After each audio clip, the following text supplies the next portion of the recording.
नमस्कार दोस्तों, welcome to Unacademy's studio plays, the largest platform to prepare any examination of MPPSC और मध्य प्रदेश से जुड़ा हुआ कोई भी एग्जाम। दोस्तों, पहली बात आगे बढ़ने से पहले मैं आपको बता दूं कि कल एमपीपीएससी का नोटिफिकेशन जारी हो गया है और उसी को मद्देनजर रखते हुए हम दो कोर्सेस लेकर के यहाँ पर आए हैं और हमारी पूरी की पूरी टीम आपकी तैयारी कराने में लग गई है। And we will make sure कि आपके पास जो लगभग 50 दिन का समय बचा है उसमें हम आपकी सारी तैयारी करा पाएं।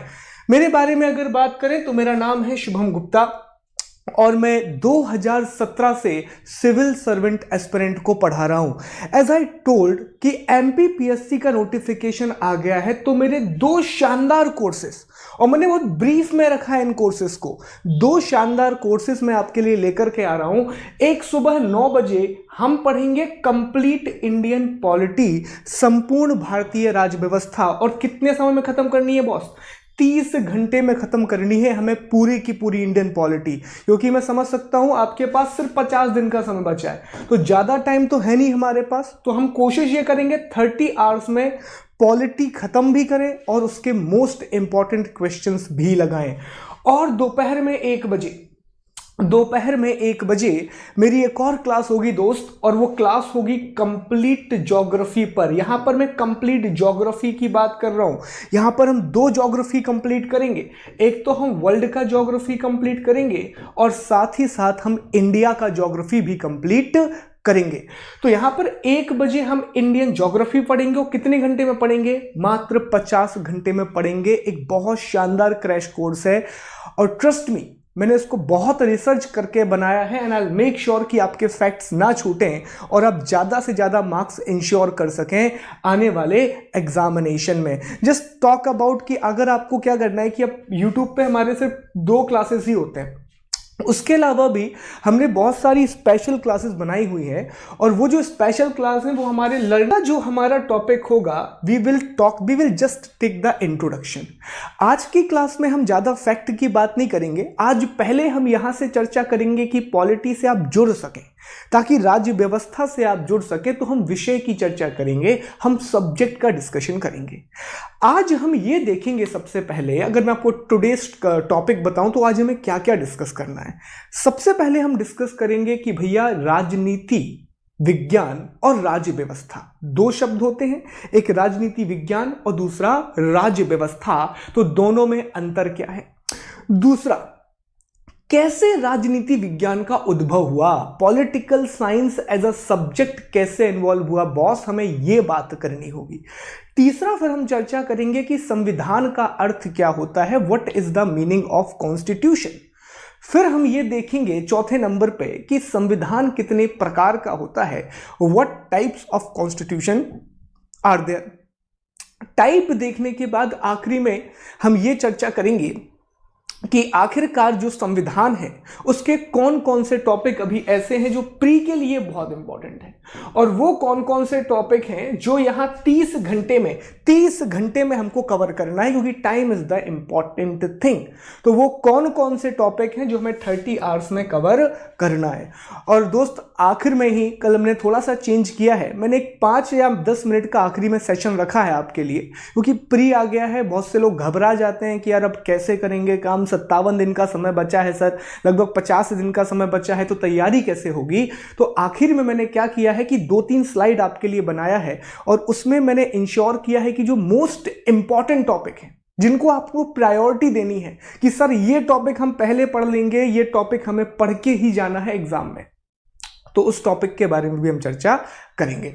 चलिए आगे बढ़ते हैं, स्टार्ट करते हैं। याद रखना, आज हम थोड़ा सा हम कंसेप्ट समझेंगे, आज हम कंसेप्ट की चर्चा करेंगे, और कल से जो हमारी क्लासेस होंगी उसमें हमें कंसेप्ट और ज्यादा फोकस किस पे करना है, फैक्ट पे करना है। तो कल से हम कंसेप्ट के साथ में फैक्ट ज्यादा पढ़ेंगे।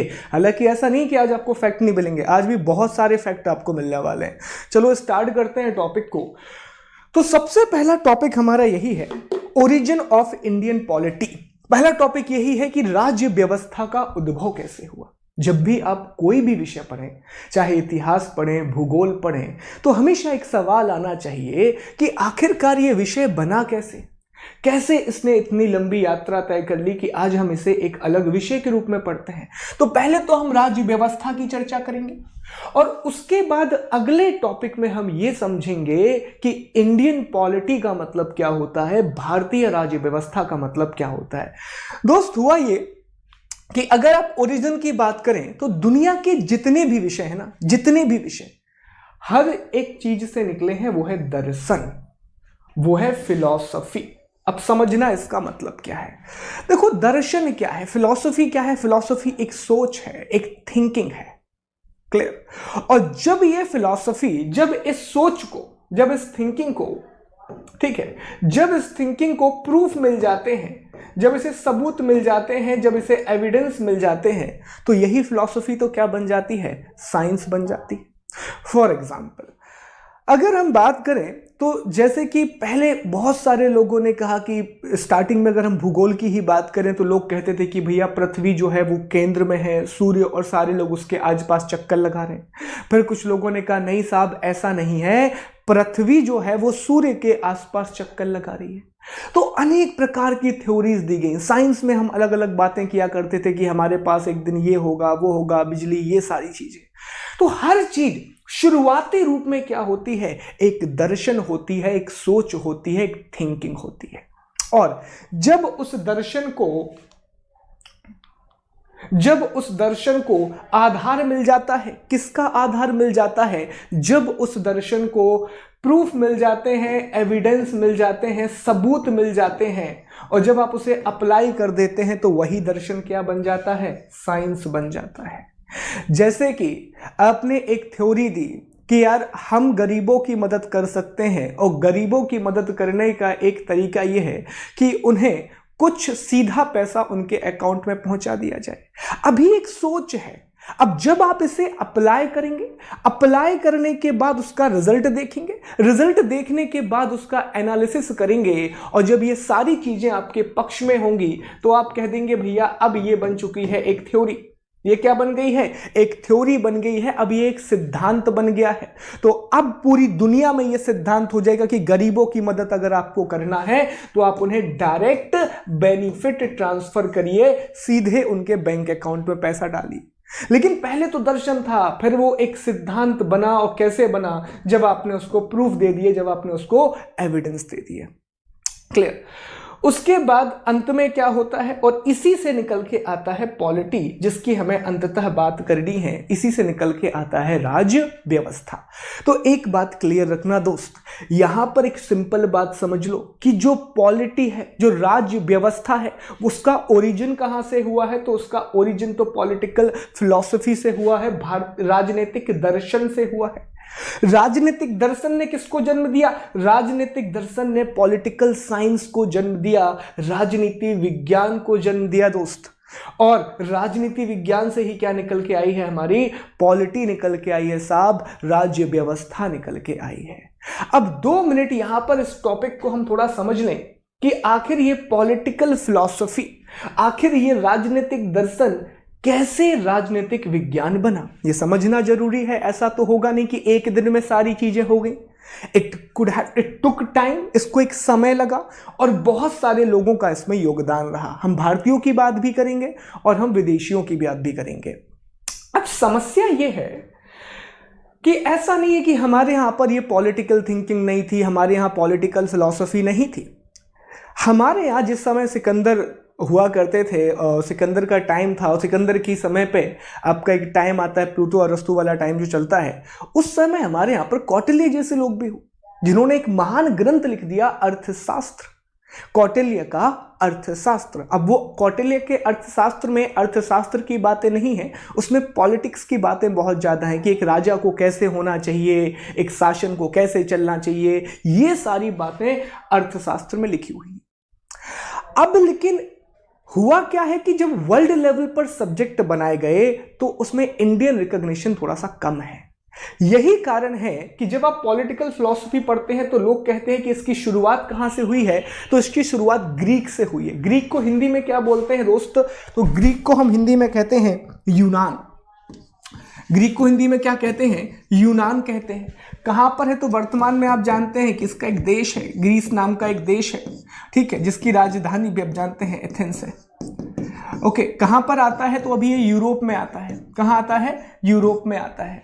तो एक समय ऐसा था, आज तो आप जानते हैं कि ग्रीस आर्थिक संकटों से जूझ रहा है, यूनान आर्थिक संकटों, इकोनॉमिक क्राइसिस से जूझ रहा है, लेकिन एक समय ऐसा था जब यूनान ने लगभग हर विषय को जन्म दिया है। यूनान के लोगों ने पॉलिटिकल साइंस पर काम किया। अभी 1 बजे हम ज्योग्राफी पढ़ेंगे तो वहां भी हम देखेंगे कि यूनानियों का बहुत बड़ा योगदान रहा, ग्रीक का बहुत बड़ा योगदान रहा है किसी भी विषय को बनाने में। तो हुआ ये कि पॉलिटिकल दर्शन की शुरुआत अगर वेस्टर्न फिलॉसफी की आप बात करें दोस्तों, कहां से होती है? ग्रीक से होती है, यूनान के लोगों से होती है। अब यूनान में भी कौन कौन से लोग रहे तो देखिएगा, यूनान में सबसे पहला नाम आता है सुकरात का, इंग्लिश में सोक्रेट्स का। पहला नाम किसका आता है? सुकरात का आता है। यहां से प्रश्न आना स्टार्ट हो जाएंगे, बस देखते रहना साथ में। यूनान में पहला नाम किसका आता है? सुकरात का आता है, सुकरेट का आता है। तो सुकरात का क्या योगदान है ये समझना, सुकरात ने ऐसा क्या कर दिया जब हम सुकरात की बात कर रहे हैं। तो सुकरात ने पहली बार फिलॉसफी दी। उन्होंने राजा के बारे में बात की कि राजा को कैसा होना चाहिए, एक राजा को किस तरीके से काम करना चाहिए। पर सुकरात के बारे में एक बात याद रखना, किसी भी एग्जाम में आ जाए, सुकरात ने कभी कोई किताब नहीं लिखी, नो बुक, कोई ग्रंथ नहीं। अब देखो इसका यूज कैसे करना। जैसे मान लो कभी ऑप्शन में किसी किताब का नाम आपको दे दिया और पूछा उसने कि भैया, जैसे मान लीजिए कि मैंने आपको एक किताब का नाम दिया, एग्जाम्पल के लिए ले रहे हैं, आप सभी को पता है उसका आंसर, कि अर्थशास्त्र किसने लिखी। तो अब ऑप्शन में क्या दे देगा? पहला ऑप्शन दे दिया मान लो कौटिल्य, दूसरा दे दिया मान लो प्लेटो, तीसरा दे दिया अरस्तु और चौथा दे दिया सुकरात। तो एक बात तो तय है कि इसका आंसर कभी क्या नहीं होगा? सुकरात नहीं होगा। तो ये यहां काम नहीं आएगा। जब टिपिकल टाइप के क्वेश्चन आते हैं तो वहां आपको ये चीज काम आएगी। तो याद रखना, सुकरात कहां से थे? तो सुकरात ग्रीक से थे दोस्त, एथेंस से थे।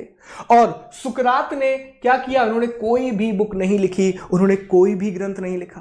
पर सुकरात के एक शिष्य हुए जिनका नाम बहुत इंपॉर्टेंट है, प्लेटो। का नाम क्या है दोस्त? प्लेटो। प्लेटो ने 2 इंपॉर्टेंट काम किए और उन 2 इंपॉर्टेंट कामों से ही शुरुआत होती है पॉलिटिकल साइंस की। हालांकि उनके एक शिष्य रहेंगे। अब कैसे होती है समझना। सबसे पहला काम, इन्होंने एक किताब लिखी, रिपब्लिक। कौन सी किताब लिखी? रिपब्लिक। बहुत इंपॉर्टेंट क्वेश्चन, रिपब्लिक आ चुका है एग्जाम में कि रिपब्लिक पुस्तक किसके द्वारा लिखी गई? आंसर क्या दोगे? प्लेटो के द्वारा लिखी गई। प्लेटो ने रिपब्लिक लिखी, किताब तो लिखी ही लिखी, लेकिन उसके साथ इन्होंने एक संस्थान भी खोला, एक शैक्षणिक संस्थान, एजुकेशन इंस्टीट्यूशन भी खोला। और उस एजुकेशन इंस्टीट्यूशन का नाम था द अकेडमी। 2 क्वेश्चन, बहुत इंपॉर्टेंट क्वेश्चन। पहला, रिपब्लिक किसके द्वारा लिखी गई? आंसर क्या होगा? प्लेटो के द्वारा लिखी गई, पहला क्वेश्चन। दूसरी बात, द अकेडमी क्या था? तो भैया द अकेडमी प्लेटो के द्वारा स्टार्ट किया क्या था? एक शैक्षणिक संस्थान था, एजुकेशनल इंस्टीट्यूशन था। क्यों? आपने किताब लिख दी, आपने पॉलिटिकल थॉट दे दिया। अच्छा, किताब में क्या लिखा था? अब चूंकि सुकरात ने तो कोई किताब लिखी नहीं थी दोस्त, सुकरात ने तो कोई किताब लिखी नहीं थी, तो इन्होंने क्या किया? जो बातें सुकरात इन्हें बताते थे उनकी कुछ थ्योरी और अपने थॉट मिलाकर के उन्होंने रिपब्लिक में लिखे। और ऐसा नहीं सिर्फ रिपब्लिक इनकी किताब थी, और भी इनकी किताबें हैं। और रिपब्लिक में जब लिख दिया तो एक प्रकार से पॉलिटिकल साइंस को शेप मिलने लगा, आकार मिलने लगा। और जब आपके पास कुछ किताबें हो जाती हैं, ज्ञान हो जाती हैं, तो उस ज्ञान को अगर आपको आगे बढ़ाना है तो कुछ तो करना पड़ेगा। तो उसी ज्ञान को आगे बढ़ाने के लिए, पॉलिटिक्स के नॉलेज को आगे बढ़ाने के लिए उन्होंने एक इंस्टीट्यूशन खोला, द अकेडमी। अब मुझे एक बात बताना, बिना आप लॉजिक से बता देना कि द अकेडमी कहां खोला गया होगा? कहां खोला गया होगा? ऑब्वियस सी बात है, ये एथेंस में खोला गया होगा, ये ग्रीक में खोला गया होगा। कहां खोला गया है? एथेंस और ग्रीक में खोला गया, क्योंकि ये लोग तो यहीं के थे ना यार, सुकरात भी और प्लेटो भी, ये लोग तो यहीं के थे। तो उन्होंने द अकेडमी करके एक प्लेटफॉर्म बनाया। अब जब आप एक इंस्टीट्यूशन खोलते हैं, जब आप एक संस्थान खोलते हैं, तो फिर वहां पर बच्चे पढ़ने के लिए आते हैं। और 1-2 बच्चे बड़े ब्रिलियंट निकलते हैं यार, बड़े ब्रिलियंट निकलते हैं, जो दुनिया भर में आपका नाम करते हैं। तो द अकेडमी से पढ़ के ऐसा ही इनका एक शिष्य निकला जिसका नाम था अरस्तु, जिसका नाम था एरिस्टोटल। जिसका नाम क्या था? अरस्तु, जिसका नाम था एरिस्टोटल। अब यहां से आगे बढ़ने से पहले एक छोटा सा क्वेश्चन रिवाइज कर लो यार। पहली बात, ग्रीक से 3 लोग आ चुके हैं। कितने लोग आ गए? 3 लोग आ गए, 3 लोग आ गए। सबसे पहले कौन आया? सुकरात। उसके बाद कौन आया? प्लेटो। उसके बाद कौन आया? अरस्तु। क्रम है ये। अरस्तु का गुरु प्लेटो, प्लेटो का गुरु सुकरात। ये क्रम है, ये क्रम याद रख लेना, ये क्रम बहुत इंपॉर्टेंट है। क्लियर? तो हमेशा सवाल आ चुका है, सवाल आ चुका है। आप एग्जाम में उठा करके देख लो, लास्ट ईयर के पेपर उठा के देख लो, नाम लिख देता हो, कहता है कि इन्हें क्रम से जमाइए, इन्हें ऑर्डर से अरेंज करिए। तो नंबर 1 पे आएगा सुकरात, नंबर 2 पे आएगा प्लेटो, नंबर 3 पे आएगा अरस्तु। प्लेटो की बुक कौन सी? रिपब्लिक। कौन सी अकेडमी खोली? द अकेडमी खोली। द अकेडमी से पढ़ के शिष्य निकला। कौन सा शिष्य निकला? अरस्तु नाम का शिष्य निकला, एरिस्टोटल नाम का शिष्य निकला। तो अब इसका क्या योगदान है सर? अरस्तु का क्या योगदान है पॉलिटिकल साइंस में? अगला क्वेश्चन यहां से आ जाएगा, देखना ध्यान से। अरस्तु साहब ने एक खतरनाक पुस्तक लिखी, एक शानदार पुस्तक लिखी, जिसका नाम था पॉलिटिक्स। जिसका नाम क्या था? जिसका नाम था पॉलिटिक्स। अब ये बुक हो गई इनकी। प्लेटो की बुक कौन सी थी? रिपब्लिक। अरस्तु ने एक किताब लिखी पॉलिटिक्स। और दोस्त, जब इन्होंने पॉलिटिक्स लिख दी तो इन्हें क्या कह दिया गया? इन्हें कह दिया गया राजनीति विज्ञान का जनक, father of political science. Question आया कि नहीं आया? और कनेक्टेड है यार, ऐसा नहीं है कुछ भी रखना है, चीजें कनेक्टेड है, स्टोरी फॉर्म में जुड़ी हुई हैं। ठीक है, तो फिर से एक बार रिवाइज करते हैं। अरस्तु कहां से निकल के आए थे? द अकेडमी से निकल के आए थे। एक किताब लिखी, किताब का नाम क्या था? पॉलिटिक्स। और पॉलिटिक्स जैसे ही इन्होंने लिखी तो लोगों ने कहा भैया अब ये कौन है? अब यही है पॉलिटिकल साइंस के फादर, यही है राजनीति विज्ञान के जनक। राजनीति विज्ञान के जनक। एक छोटा सा फैक्ट और, कि अरस्तु के जो शिष्य थे वो एक बहुत बहुत महान शिष्य थे, लेकिन ये शिष्य कोई फिलोसोफर नहीं थे, ये कोई साहित्यकार नहीं थे, बल्कि इनका नाम था सिकंदर महान, अलेक्जेंडर तृतीय, या इन्हें जिसे नाम से जाना जाता है अलेक्जेंडर दी ग्रेट। अलेक्जेंडर तृतीय या अलेक्जेंडर दी ग्रेट। अब यहां पे कुछ बातें समझ लो एक बार, फिर मैं आपके कमेंट भी देखूंगा। एक बार इसको रिवाइज कर लेते हैं, फिर आप मुझे बताइए, कोई डाउट हो तो अपन देखेंगे। अभी तक हमने क्या सीखा दोस्त? तो अभी तक हमने ये डिस्कस कर लिया, यहां से फैक्ट आएंगे बहुत सारे, कि जब राजनीति विज्ञान की विषय की शुरुआत कहां से हुई? तो राजनीतिक दर्शन से हुई। राजनीतिक दर्शन भी कहां का था? ग्रीक का था। ग्रीक मतलब यूनान। राजधानी के उस समय क्या था? एथेंस। एथेंस नाम की एक जगह हुआ करती थी। यहां पे 3 इंपॉर्टेंट लोग आएंगे। एक आएंगे सुकरात साहब, दूसरे आएंगे प्लेटो साहब, तीसरे आएंगे अरस्तु साहब। क्रम याद रखना, सुकरात, प्लेटो, अरस्तु और आखिरी में सिकंदर। ये 4 लोगों का क्रम याद रख लेना। सुकरात ने क्या कोई किताब लिखी? नहीं लिखी। अगली चीज, प्लेटो की बुक का नाम रिपब्लिक। कौन सी अकेडमी खोली? The academy. उसमें कौन पढ़ के निकला? अरस्तु। अरस्तु ने कौन सी पुस्तक लिखी? पॉलिटिक्स। पॉलिटिक्स लिखने के बाद उसे क्या कहा गया? राजनीति विज्ञान का जनक कहा गया, फादर ऑफ पॉलिटिकल साइंस कहा गया। और अरस्तु के शिष्य कौन हुए? सिकंदर हुए। अरस्तु के शिष्य कौन हुए? अलेक्जेंडर दी ग्रेट हुए। अब मैं आपको टाइम दे रहा हूं, अगर कोई डाउट है तो पूछो, मैं कमेंट देख ले रहा हूं।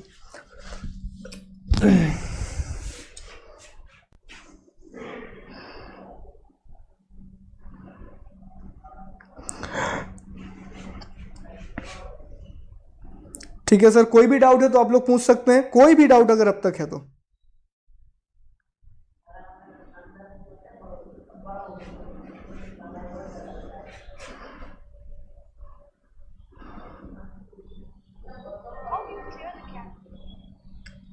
ओके, चलिए तो भैया आगे चलते हैं और अगले टॉपिक पे आते हैं।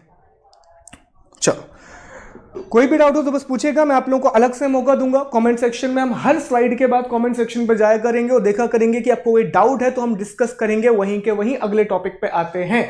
अब अगली बात आती है कि सर हेलो, हमने ये तो देख लिया कि भारतीय राजनीति या राजनीति विज्ञान कैसे बना, अब ये तो बताइए सर कि राज्य व्यवस्था का अर्थ क्या है। तो दोस्त, अभी तक हमने क्या देखा? अभी तक हमने देखा कि शुरुआत कहां से हुई थी? तो शुरुआत हुई राजनीतिक दर्शन से, उससे क्या निकल के आया? राजनीति विज्ञान। और उससे हमारा अगला टॉपिक निकल के आएगा राज्य व्यवस्था। अब यहां पे एक एक टॉपिक को समझते जाना और क्लियर होते जाएगा कि राज्य व्यवस्था का अर्थ क्या होता है। अगर इस शब्द को 2 मिनट के लिए हम भारतीय शब्द को इससे थोड़ा अलग करके सिर्फ इस शब्द पे फोकस करें, राज्य व्यवस्था। और राज्य व्यवस्था को, पॉलिटी को, अब हिंदी में थोड़ा आसान हो जाता है, राज्य व्यवस्था को अगर हम इसका संधि विच्छेद करें, अगर हम इसे 2 भागों में ब्रेक करें, तो एक शब्द हमें मिलता है राज्य, स्टेट, और दूसरा शब्द क्या मिलता है? व्यवस्था, सिस्टम। पहला शब्द क्या मिला? पहला शब्द हमको मिलता है स्टेट और दूसरा शब्द हमको मिलता है सिस्टम। तो अगर आपको राज्य व्यवस्था समझना है तो पहले राज्य और व्यवस्था का अर्थ समझ जाओ। अगर आप राज्य और व्यवस्था का अर्थ समझ गए तो राज्य व्यवस्था अपने आप ही क्लियर हो जाएगा। समझना चीजों को एक एक करके। अब पहले हम राज्य की बात करते हैं, सबसे पहले हम स्टेट की बात करते हैं। राज्य के बारे में दोस्त पहली बात याद रखना कि बहुत अलग अलग लोगों ने इसकी परिभाषाएं दी हैं, पर इसकी एक निश्चित परिभाषा नहीं बन पा रही थी। अलग अलग पॉलिटिकल साइंस के प्रोफेसर्स आए, बड़े स्कॉलर लोग आए और बहुत लोगों ने राज्य की परिभाषाएं देने की कोशिश की। मैक्स वेबर का नाम भी इसमें इंपॉर्टेंट है। अर्थशास्त्र कौटिल्य जो थी उसमें भी परिभाषाएं देने का प्रयास किया गया, पर हम एक डिफाइंड डेफिनेशन पर नहीं पहुंच पा रहे थे, हम एक निश्चित परिभाषा पर नहीं पहुंच पा रहे थे। तो इस चीज के लिए हुआ ये कि 1933 में 1933 में, याद रखना ये अनदर फैक्ट भी जुड़ते जा रहे हैं साथ में एग्जाम के लिए। 1933 में मोंटेविडो कन्वेंशन का आयोजन किया गया। किस कन्वेंशन का आयोजन किया गया? मोंटेविडो कन्वेंशन का आयोजन किया गया। अब पहला क्वेश्चन ये क्लियर कर लो कि मोंटेविडो क्या है। तो मोंटेविडो जो है वो साउथ अमेरिका, दक्षिण America, north America, south America महाद्वीप, साउथ अमेरिका का एक देश है जिसका नाम है उरुग्वे। जिसका नाम क्या है? उरुग्वे। उसकी राजधानी, उसकी कैपिटल क्या है दोस्त? उसकी कैपिटल है मोंटेविडो। पहला एक और फैक्ट यहां से तैयार हो गया कि मोंटेविडो कहां पर है। तो मोंटेविडो जो है वो राजधानी है, किसकी राजधानी है? उरुग्वे की। उरुग्वे किस महाद्वीप में आता है? तो Uruguay lies in the south American continent. तो यहां पर क्या हुआ? 1933 में एक बहुत बड़े सम्मेलन का आयोजन किया गया, एक बहुत बड़ी कॉन्फ्रेंस का आयोजन किया गया, और इस कॉन्फ्रेंस में बड़े बड़े विद्वान, स्कॉलर, राष्ट्रपति, अमेरिका के राष्ट्रपति, सारे लोग आकर के इकट्ठे हुए और इन्होंने एक प्रयास किया कि यार हम एक राज्य की परिभाषा दे सकें, ताकि जब भी हम अलग अलग संधियों में राज्य शब्द का प्रयोग करें, स्टेट वर्ड का यूज करें। क्या होता है कि यूएन की अलग अलग संधियां होती हैं, अलग अलग चार्टर होते हैं, और वहां पर जब स्टेट वर्ड का आप यूज करते हैं तो डिफाइन करना पड़ता है कि आखिर स्टेट है क्या। तो 1933 में सभी लोगों ने मिलकर राज्य की परिभाषा दी, और राज्य की परिभाषा 4 तत्वों के आधार पर थी। कितने तत्वों के आधार पर दी? 4 तत्वों के आधार पर दी, 4 एलिमेंट के आधार पर दी। ध्यान देना यहां पर 4 तत्व कौन कौन से? पहला था भूभाग, दूसरा था जनसंख्या, तीसरा था सरकार, और चौथा था संप्रभुता। अब पहली एक बात समझ लो, बाद में चर्चा करेंगे, पहले प्रीलिम्स के लिए क्वेश्चन ले लो कि राज्य के तत्व क्या होते हैं। तो राज्य के तत्व होते हैं भूभाग, जनसंख्या, सरकार, संप्रभुता। एक प्रश्न आ जाएगा और क्वेश्चन पूछेगा कि निम्नलिखित में से कौन राज्य का तत्व नहीं है।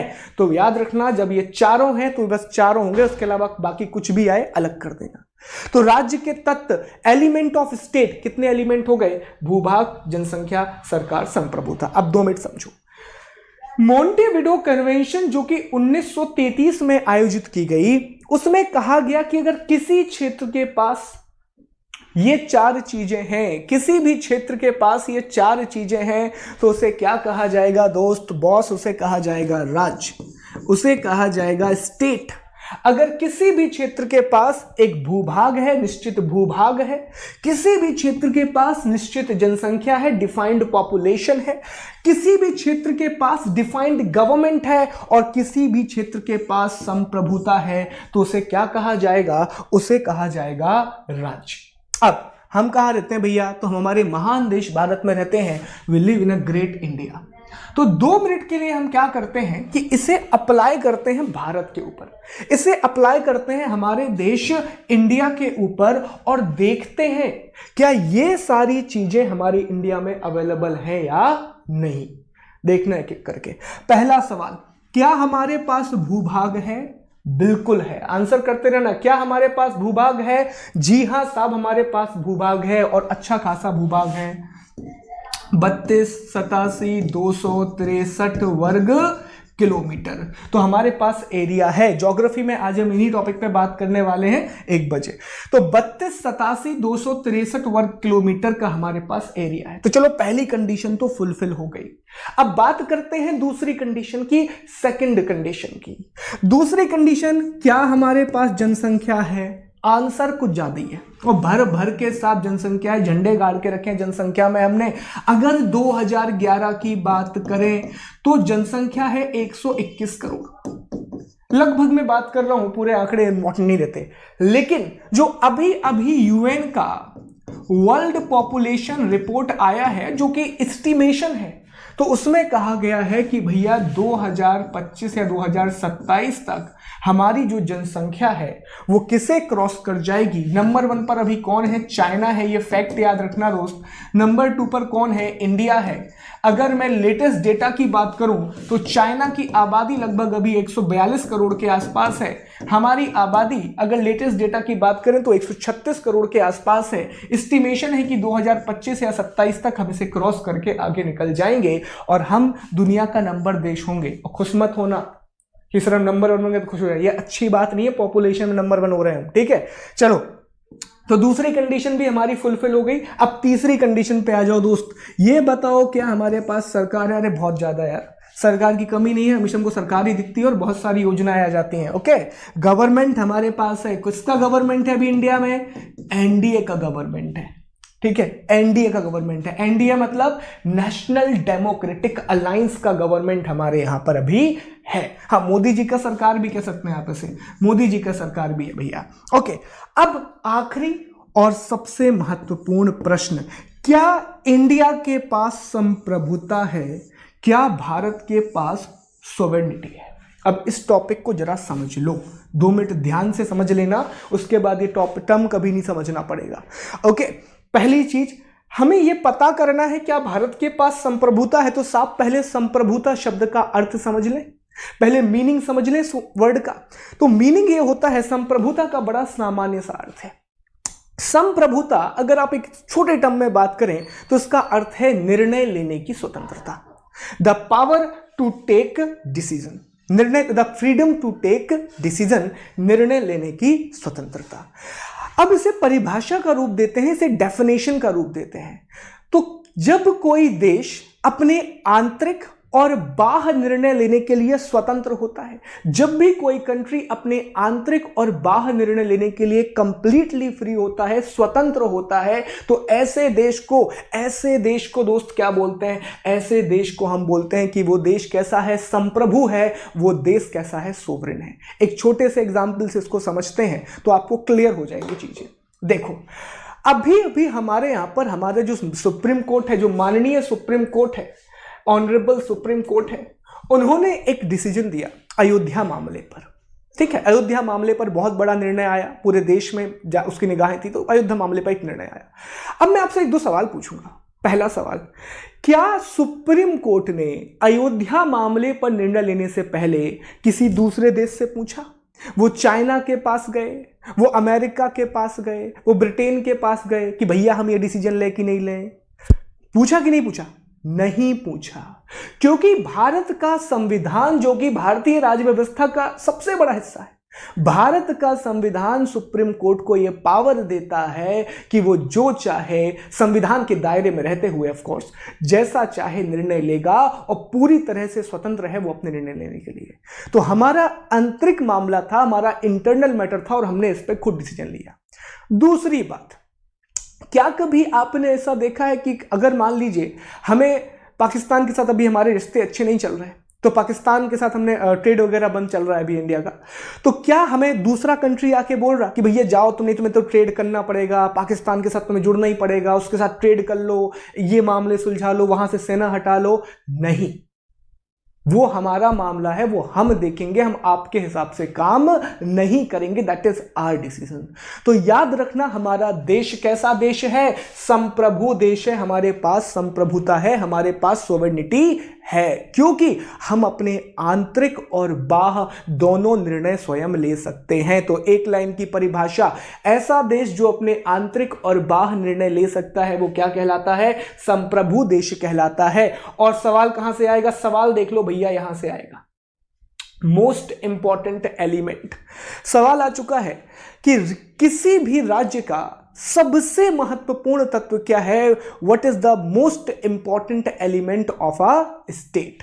आंसर करना संप्रभुता, आंसर करना सोवेरेनिटी। अब यहां पे एक और बात समझ लो, फिर आपके डाउट देखेंगे अपन। एक बात याद रखना कि 1947 से पहले दोस्त, 1947 से पहले,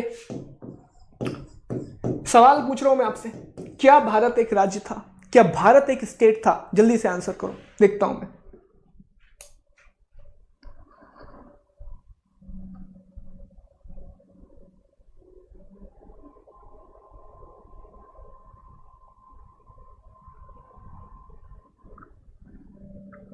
जल्दी बताओ, क्या 1947 से पहले भारत एक राज्य था? I am waiting. फिर आगे बढ़ते हैं अपन।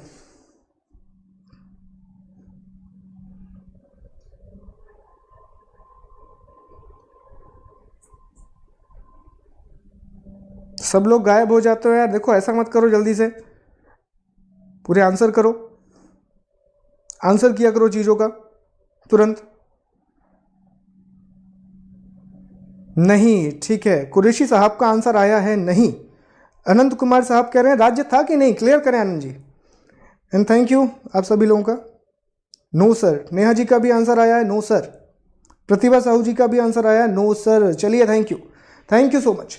चलो यार, यहां से स्टार्ट करते हैं, टॉपिक को समझना स्टार्ट करना। बिल्कुल सही आप लोगों ने कहा, हम राज्य नहीं थे। अब समझना क्यों नहीं थे, यह समझना जरूरी है। यह बताओ कि 1947 से पहले क्या हमारे पास भूभाग था? बिल्कुल हमारे पास भूभाग था। We had the area, we had the geographical area. और याद रखना, अभी से बड़ा ही एरिया था, क्योंकि उस समय पाकिस्तान और बांग्लादेश हमारे ही हिस्सा हुआ करते थे ना, ठीक है। तो हमारे पास एरिया तो था साहब, इसमें कोई डाउट ही नहीं है। अब दूसरा सवाल, क्या हमारे पास जनसंख्या थी, पॉपुलेशन थी? बिल्कुल हमारे पास जनसंख्या थी, बिल्कुल हमारे पास बेशक जनसंख्या थी। 80-81 से हमारा पहला सेंसस ऑफिशियली स्टार्ट हो गया था, रेगुलर वाला, ठीक है। अब क्या हमारे पास सरकार थी? तो सरकार भी अवेलेबल थी। आप जानते हैं कि 1935 को एक्ट बना करके हमारे यहां इलेक्शन भी हुए, तो सरकार थी। अब आखिरी सवाल आता है, लास्ट क्वेश्चन आता है, क्या हमारे पास संप्रभुता थी? क्या हमारे पास सोवेरेनिटी थी? बस यही दिक्कत है दोस्त। हमारे पास भूभाग था, हमारे पास जनसंख्या थी, हमारे पास सरकार थी, लेकिन क्या नहीं था? तो हमारे पास नहीं थी संप्रभुता, हमारे पास नहीं थी सोवेरेनिटी। अब इसका मतलब समझो। देखो भैया, हमारे पास सरकार तो थी, लेकिन हमारी सरकार ब्रिटिश के अंडर में काम करती थी। किसके अंडर में काम करती थी? ब्रिटिश के अंडर में काम करती थी। हम अपने निर्णय लेने के लिए पूरी तरह स्वतंत्र नहीं थे, कंप्लीटली फ्री नहीं थे। सबसे ऊपर कौन आता था दोस्त? सबसे ऊपर आता था ब्रिटिश क्राउन, ब्रिटिश ताज। उसके अंडर में काम करता था ब्रिटिश पार्लियामेंट, ब्रिटिश की संसद। फिर उसके नीचे भारत में उसका प्रतिनिधि, वो कौन था? वायसराय। पहले गवर्नर, फिर क्या हो गया? वायसराय। इनके अंडर में हमारी सरकारें काम करती थीं, जिनको भी पूरे के पूरे अधिकार नहीं थे, पूरे के पूरे पावर नहीं थे। यही एक कारण है कि 1947 से पहले आप इंडिया को स्टेट नहीं कह सकते, क्योंकि हमारे पास भूभाग था, जनसंख्या थी, सरकार थी। पर सबसे महत्वपूर्ण तत्व, क्वेश्चन याद रखना यहां से, सबसे महत्वपूर्ण तत्व, मोस्ट इंपॉर्टेंट एलिमेंट, संप्रभुता तो था ही नहीं, हमारे पास सोवेरेनिटी तो थी ही नहीं। तो ये भी क्वेश्चन आपका तैयार हो गया। अब अगले टॉपिक पर बढ़ते हैं। उससे पहले 2 मिनट में आप लोगों के डाउट जितने भी हैं जल्दी से मुझे बता दो यार, तो आपके डाउट और देख लूं एक बार में।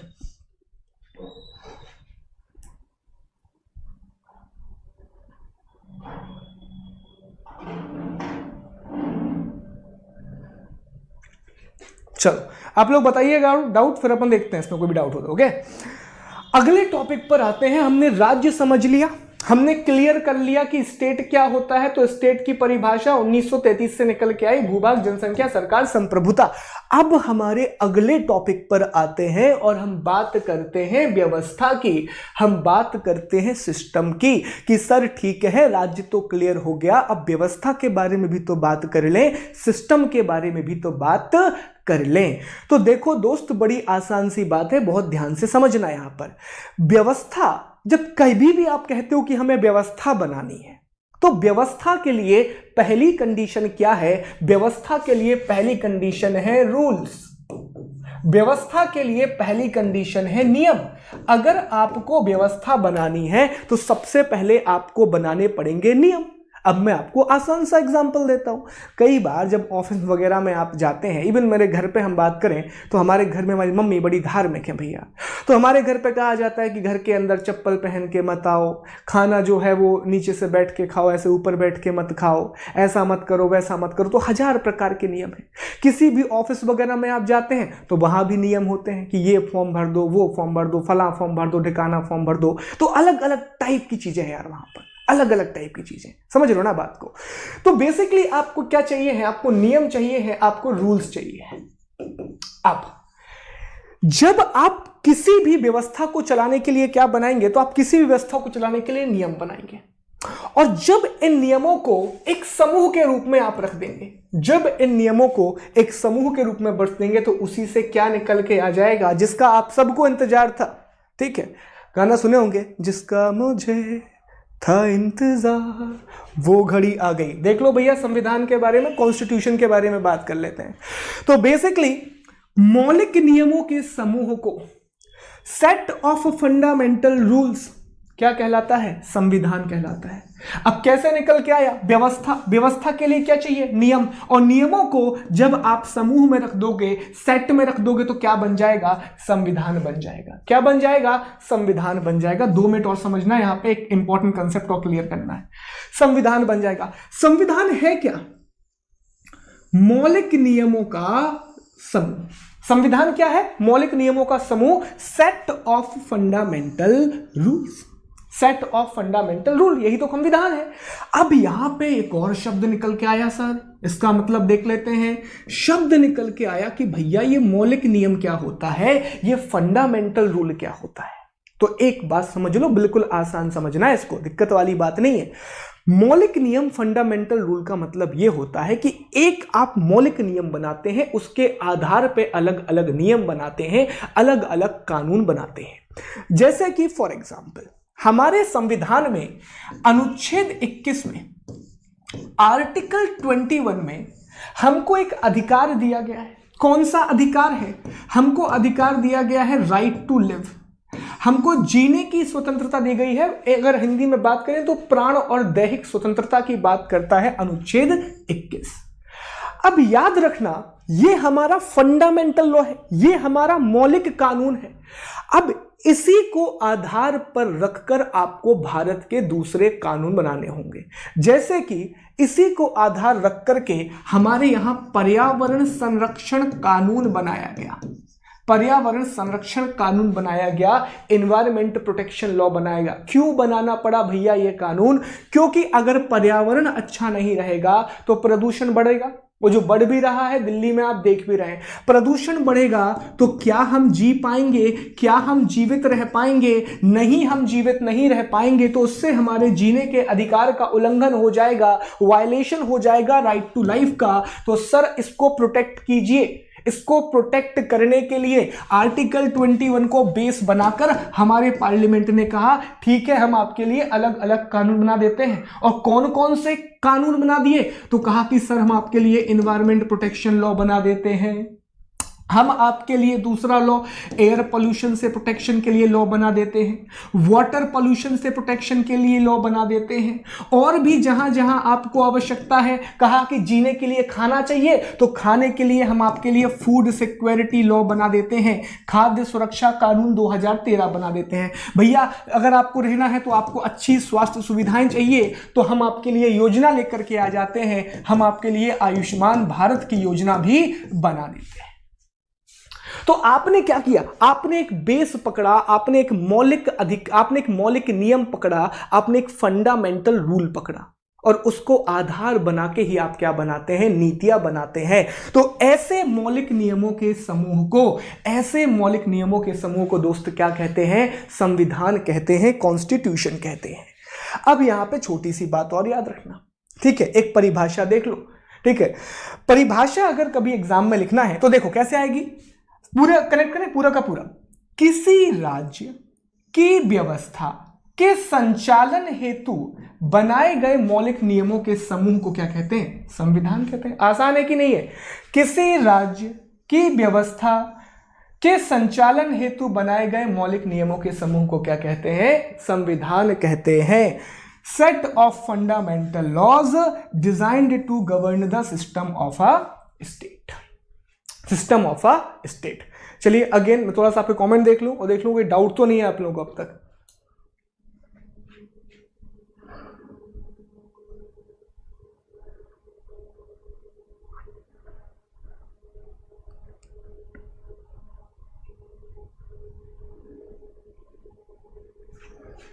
चलिए भैया, अब तक तो सब कुछ सही जा रहा है।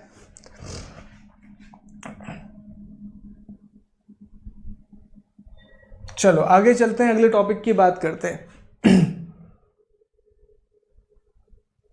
ओके क्लियर, यहां तक कहानी क्लियर है। चलो अगले टॉपिक पे बढ़ते हैं। सर शॉट रेडी है सर। हमारा गर्दन छिल गया, इनको शॉट का पड़ा है। सर एक बार आप इसे ट्राई कीजिए, नया जिलेट गार्ड अब अनोखे सेफ्टी कोम के साथ। शेफ कर बेफिकर जिलेट गार्ड से। The uniqueness of the Faculty of Education is that research directly impacts on our teaching and learning programs. Our aim is to make society as a whole better through world-changing research and teaching. और अब discuss करते हैं कि संविधान के प्रकार क्या होते हैं, टाइप्स ऑफ कॉन्स्टिट्यूशन क्या होते हैं। संविधान के प्रकार क्या क्या है, टाइप्स ऑफ कॉन्स्टिट्यूशन क्या क्या है, ध्यान देना यहां पर। अब संविधान जो है बचपन से हम पढ़ते आए हैं कि इसके कई प्रकार हैं, इसके अलग अलग प्रकार होते हैं साहब, इसके डिफरेंट टाइप्स होते हैं। जैसे कि एक तो आप दस्तावेज की प्रकृति के आधार पर इसके प्रकार बांट सकते हैं, based on a nature of document. और दूसरा तरीका क्या है, आप राजनीति की प्रकृति के आधार पर अभिषेक जी हम डिस्कस करेंगे यार, अभिषेक अब इसको, ठीक है, वी विल डिस्कस, अभी टॉपिक में ही आएगा। हमारा अगला जो टॉपिक है वो पॉलिटिकल थ्योरीज पर ही रहेगा और शासन व्यवस्था पर, तो वो मैं आपको नेशन बहुत अच्छे से एक्सप्लेन करूंगा। अभी इस टॉपिक को कंप्लीट कर लेते हैं यार, ठीक। चलो एक मिनट, तो यहां पर वापस टॉपिक पे आते हैं। संविधान के प्रकार, टाइप्स ऑफ कॉन्स्टिट्यूशन क्या है। तो एक तो क्या है, दस्तावेज की प्रकृति के आधार पर, based on nature of document. और दूसरा कौन सा है, राजनीति की प्रकृति के आधार पर। सबसे पहले यहां पर एक शब्द को समझते हैं कि सर ये डॉक्यूमेंट वर्ड का मतलब क्या है। तो डॉक्यूमेंट मतलब एक पुस्तक कह सकते हैं, एक लेख कह सकते हैं, एक बड़ी सी पुस्तक कह सकते हैं। तो पुस्तक की प्रकृति के आधार पर, डॉक्यूमेंट के बेस के हिसाब से दो टाइप का संविधान होता है, दो प्रकार का कॉन्स्टिट्यूशन होता है। कौन कौन सा, देखो भैया, एक होता है लिखित संविधान, रिटन कॉन्स्टिट्यूशन, और दूसरा होता है अलिखित संविधान, अनरिटन कॉन्स्टिट्यूशन। क्लियर, ये बचपन से पढ़ते आए आप लोग, लिखित संविधान और अलिखित संविधान। लिखित संविधान किसे कहते हैं, 2 मिनट के लिए समझ दो, बुक थी आपको, बुक दिखाता मैं। देखिए अभी हमने क्या देख लिया, संविधान की परिभाषा देख ली कि जो मौलिक नियम है, मौलिक नियमों के समूह को क्या कहते हैं, संविधान कहते हैं। अब समझना, जब आप उन सारे के सारे मौलिक नियमों को, जो अभी हमने पिछली स्लाइड में देखा कि जब आप उन सारे के सारे मौलिक नियमों को एक पुस्तक में रख देते हैं, एक किताब में रख देते हैं, एक ही जगह ला करके उनको क्रमबद्ध कर देते हैं, अरेंज कर देते हैं एक पर्टिकुलर बुक में ला करके, तो ऐसे संविधान को दोस्त कहा जाता है लिखित संविधान। ऐसे ही संविधान को कहा जाता है रिटन कॉन्स्टिट्यूशन, लिखित संविधान। याद रखना इस चीज को। दूसरी बात यहां पर याद रखना कि अगर आपके यहां पर मौलिक नियम तो हैं, देखो संविधान मतलब मौलिक नियम तो है, एक बात याद रखना, यहां भी संविधान है, यहां भी संविधान है, मतलब एक चीज तो कॉमन है, वो है फंडामेंटल रूल, मौलिक नियम, मौलिक नियम। अब थोड़ा ध्यान देना यहाँ पर, मौलिक नियम तो आपके पास यहां भी है, मौलिक नियम तो यहां पर भी है, लेकिन जब लिखित संविधान में आपने क्या किया, सारे मौलिक नियम आपने 1 2 3 4 5 6 7 8 9 10 आपने 10 प्रकार के नियम बनाए और सारे के सारे नियमों को ला करके एक पुस्तक में अरेंज कर दिया। तो वो क्या बन जाएगा बॉस, वो हो जाएगा लिखित संविधान, रिटन कॉन्स्टिट्यूशन। एग्जाम्पल ले लो तो इसका एग्जाम्पल है हमारा भारतीय संविधान। हालांकि हम भारतीय संविधान की विशेषताएं डिस्कस करेंगे, फीचर ऑफ इंडियन कॉन्स्टिट्यूशन वहां भी आ जाएगा। और दूसरा कौन सा है, अमेरिकी संविधान, यूएस का कॉन्स्टिट्यूशन। तो दो बड़े इंपॉर्टेंट एग्जाम्पल हमें मिल गए, एक भारतीय संविधान और एक अमेरिका का संविधान। एक बात और आपको यही बता दूं कि जो अमेरिका का संविधान है, जो कॉन्स्टिट्यूशन ऑफ अमेरिका है, वो दुनिया का पहला लिखित संविधान है, दुनिया का पहला लिखित संविधान है, first written constitution of the world है, जो कि 1789 से इंप्लीमेंट हो गया था, लागू हो गया था। याद रखना, तो ये छोटा सा फैक्ट यहां पर याद रखना कि भैया दुनिया का पहला लिखित संविधान कौन सा है, तो अमेरिका का संविधान है। कब लागू हुआ था, 1789 में लागू हुआ था। कितने अनुच्छेद थे सर, 7 अनुच्छेद थे, उसमें 7 आर्टिकल थे। आगे बढ़ते हैं, ध्यान देना पर। अगले टॉपिक पर आते हैं, what is the meaning of unwritten constitution. अलिखित संविधान का मतलब क्या होता है, ठीक है, अलिखित संविधान का मतलब क्या होता है, अनरिटन कॉन्स्टिट्यूशन का मतलब क्या होता है। अब बहुत सारे लोगों को एग्जाम्पल तो पता होता है, इसका एक एग्जाम्पल हम सभी जानते हैं, ब्रिटेन, बचपन से ही पढ़ते आए हैं कि ब्रिटेन का संविधान अलिखित है, पर मतलब समझ जाओ।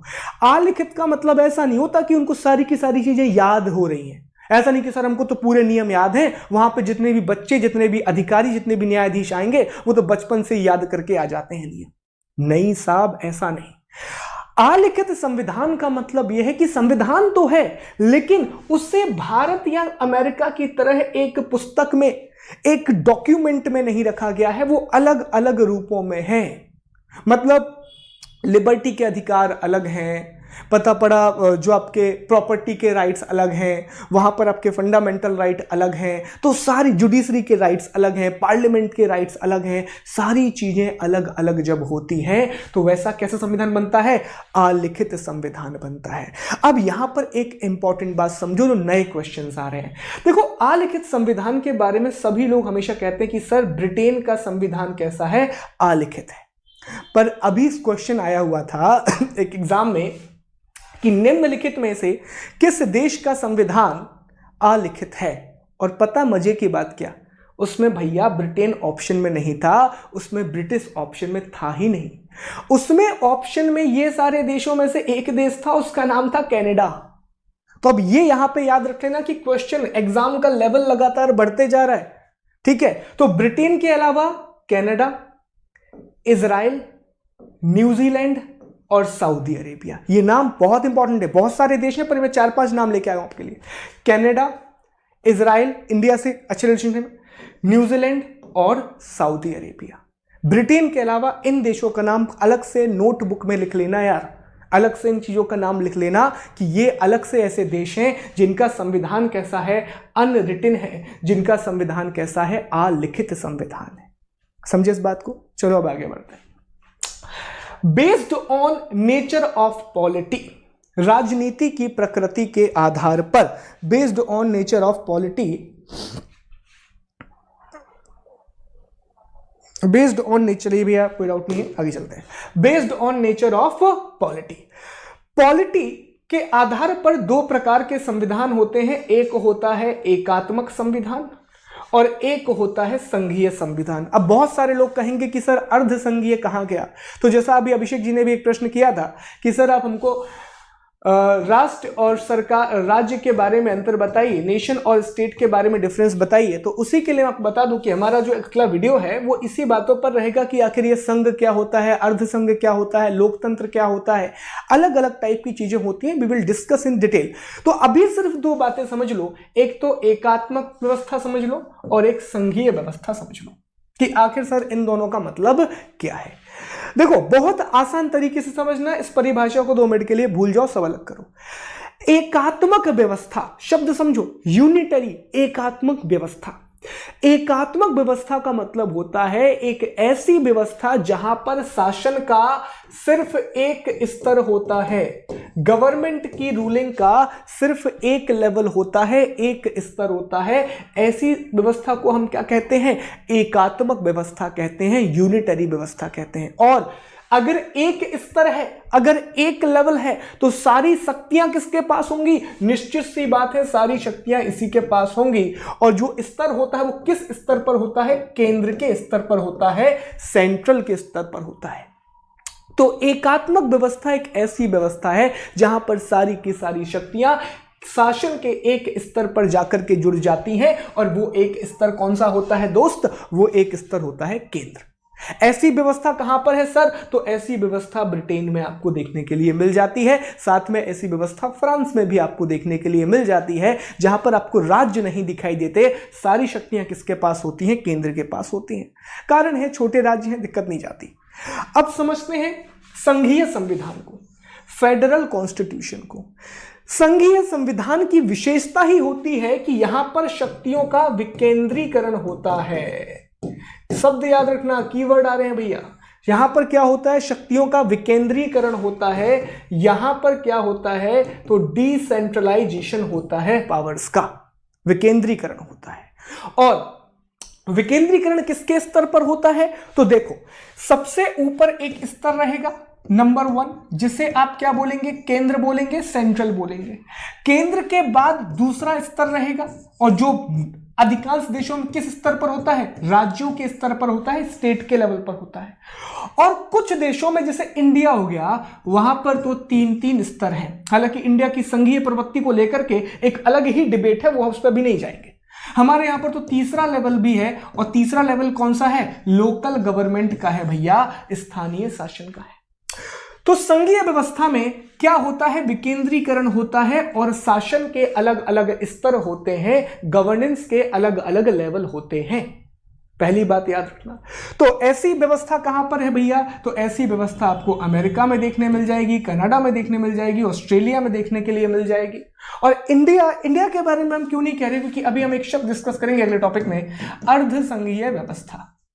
ठीक है, क्योंकि इसका थोड़ा सा टेक्निकल डेफिनेशन होता है। यहां पर राज्यों के समझौते वगैरह की बात की जाती है, लेकिन मैं आपको भी उतना मुश्किल बना नहीं चाहता, चीजों को आसान करते हुए चीजों को सीख लो। अगले टॉपिक में मुश्किल बातों की भी बात कर लेंगे, ठीक है।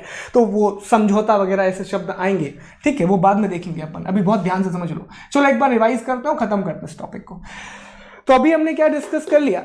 हमने बात कर ली इस टॉपिक में कि भैया संघीय एकात्मक संविधान कैसा संविधान है, जहां पर शासन का सिर्फ एक स्तर होता है और पूरी की पूरी शक्तियां केंद्र सरकार के पास चली जाती हैं। दूसरा हमने क्या चर्चा किया? दूसरी हमने ये बात की कि संघीय व्यवस्था ऐसी व्यवस्था है जहां पर विकेंद्रीकरण होता है, जहां पर शक्तियों का विभाजन किया जाता है, डिवीजन ऑफ पावर होता है। ऊपर एक सेंट्रल गवर्नमेंट होती है, केंद्र सरकार होती है, उसके नीचे एक सरकार और फिर एक और नीचे सरकार, तो स्तर होते हैं गवर्नमेंट के। व्यवस्था कहां पर है? ऐसी व्यवस्था अमेरिका में है। तो बॉस संविधान जो है मेजरली 4 प्रकार के हो गए। लिखित संविधान हो गया, अलिखित संविधान हो गया, एकात्मक संविधान हो गया, संघीय संविधान हो गया। एक बात छोटी सी याद रख लो यहां पर, अलिखित संविधान के एग्जाम्पल याद रखना, एग्जाम में आने लगे हैं, आपका प्री पास में है। ब्रिटेन के अलावा Canada, Israel, New Zealand, Saudi Arabia. 2 minute अब एक काम करते हैं, टॉपिक को वाइंड अप करते हैं और फिर अगली क्लास में हम और चर्चा करेंगे। अगली क्लास में हम सिलेबस वगैरह की चर्चा करेंगे कि हमारा सिलेबस क्या क्या है, कौन कौन सी बातें हम यहाँ पर पढ़ने वाले हैं, और संविधान के कुछ फैक्ट की भी चर्चा करेंगे। एक अगर कुछ फैक्ट और ठीक है, अगली क्लास में हम फैक्ट वगैरह की भी चर्चा करेंगे। फैक्ट वगैरह भी रहने देते हैं, अगली क्लास में कुछ इंपॉर्टेंट फैक्ट है जो अगली स्लाइड्स में है, we will discuss about it. तो आज की क्लास को 1 मिनट के लिए समराइज करते हैं और फिर आगे बढ़ते हैं। आज की क्लास में हमने बेसिक नेचर देखा। आज की क्लास में पहली बात हमने ये सीखा कि भैया पॉलिटिकल साइंस का उद्भव कैसे हुआ, राजनीति विज्ञान का उद्भव कैसे हुआ। कैसे हुआ? तो भैया पॉलिटिकल फिलॉसफी के साथ हुआ, राजनीतिक दर्शन के साथ हुआ। कौन कौन से लोग आए? तो सबसे पहले कौन आया भैया? सबसे पहले आपके सुकरात आए। सुकरात के बाद कौन आया? प्लेटो आया। प्लेटो के बाद कौन आया? तो अरस्तु आया। अरस्तु का शिष्य कौन था? तो भैया अरस्तु का जो शिष्य था वो सिकंदर था। दूसरी बात, भारतीय राजनीति विज्ञान का, पॉलिटिकल साइंस का फादर किसे कहा जाता है? तो father of political science is, बताओ भैया, प्लेटो को कहा जाता है। ठीक है, ये बात भी हमने डिस्कस कर ली। तो इसके बाद फिर हमने ये चर्चा की कि सर राज्य क्या होता है, व्यवस्था क्या होती है। तो राज्य क्या होता है? एक ऐसी इकाई है जिसमें 4 चीजें हों। कौन कौन सी चीजें हों? भूभाग हो, जनसंख्या हो, सरकार हो, और सरकार कैसी हो, संप्रभु हो। अगर ये 4 चीजें किसी भी क्षेत्र के पास है तो वो राज्य है। ये परिभाषा कहां से निकल के आई? तो 1933 के मोंटेविडो कन्वेंशन से ये परिभाषा निकल करके आई। फिर अगला क्या डिस्कस किया? हमने डिस्कस किया सर व्यवस्था क्या होती है। तो व्यवस्था भैया नियम होते हैं, नियम होते हैं। और जब इन नियमों को, और खासतौर पे मौलिक नियमों को, फंडामेंटल लॉस को आप एक बुक में ला करके कलेक्ट कर देते हैं तो वो क्या बन जाता है? वो बन जाता है संविधान, वो बन जाता है कॉन्स्टिट्यूशन। तो संविधान की क्या परिभाषा मिली? राज्य की व्यवस्था को संचालित करने वाले मौलिक नियमों का समूह क्या है? संविधान है। Constitution is a set of fundamental law which design to govern the state. समझ गए? इसके बाद हमने क्या डिस्कस किया? हमने डिस्कस किया कि भैया संविधान के कौन कौन से प्रकार होते हैं। तो कौन कौन से प्रकार देख लिए? लिखित, आलिखित, एकात्मक, संघीय। लिखित संविधान का उदाहरण हमने देखा भारतीय संविधान और अमेरिकी संविधान। अमेरिका का संविधान 1789 में बनकर के तैयार होकर अप्लाई हो गया और यह दुनिया का पहला लिखित संविधान कहलाया। दूसरा आलिखित संविधान की अगर हम बात करें तो ब्रिटेन के अलावा कनाडा, इजराइल, सऊदी अरब, ठीक है, न्यूजीलैंड, ये अलग एग्जाम्पल हैं आलिखित संविधान के, अनरिटन कॉन्स्टिट्यूशन के। एकात्मक व्यवस्था की बात की, ब्रिटेन और फ्रांस में आपको ये व्यवस्था देखने के लिए मिल जाती है जहां पर शासन का एक ही स्तर है। और आखिरी में हमने फेडरल गवर्नमेंट की चर्चा की जहां पर आपको शासन के 1 या 2 से ज्यादा स्तर मिल जाते हैं। तो दोस्त आज की क्लास का जो पर्पस था वो यही था कि आप पॉलिटिकल साइंस से कनेक्ट हो सके। कल से हमारी स्पीड बढ़ेगी, कल से हम तेजी से सारे फैक्ट कवर करेंगे और प्रयास करेंगे सारे फैक्ट और मोस्ट इंपॉर्टेंट क्वेश्चंस आपको कवर करा दिए जाएं ताकि जो प्री आने वाला है वो आप कवर कर सकें। देखो यार, मेरी एक छोटी सी सलाह है और रिक्वेस्ट भी आप लोगों से है कि एग्जाम आने वाला है तो घबराने की जरूरत नहीं है। घबराने से बेहतर है एक स्ट्रैटेजी बनाओ। हमारे एजुकेटर्स वहां पर वीडियोस लेकर के आ रहे हैं, स्ट्रैटेजी बनाओ और उस पर काम करो। तो यार आज के लिए इसके अलावा थोड़ा सा काम ये करना कि अगर आप लोगों को आगे की कुछ बातें जाननी है तो अनअकैडमी के लर्निंग ऐप पर जाकर के, अनअकैडमी के लर्निंग ऐप पर जाकर के अगेन आप कुछ बातें, वहाँ पे प्री के कोर्सेज चल रहे हैं, so you can take the subscription 11 and 10 month. बाकी आज की क्लास के लिए थैंक यू सो मच।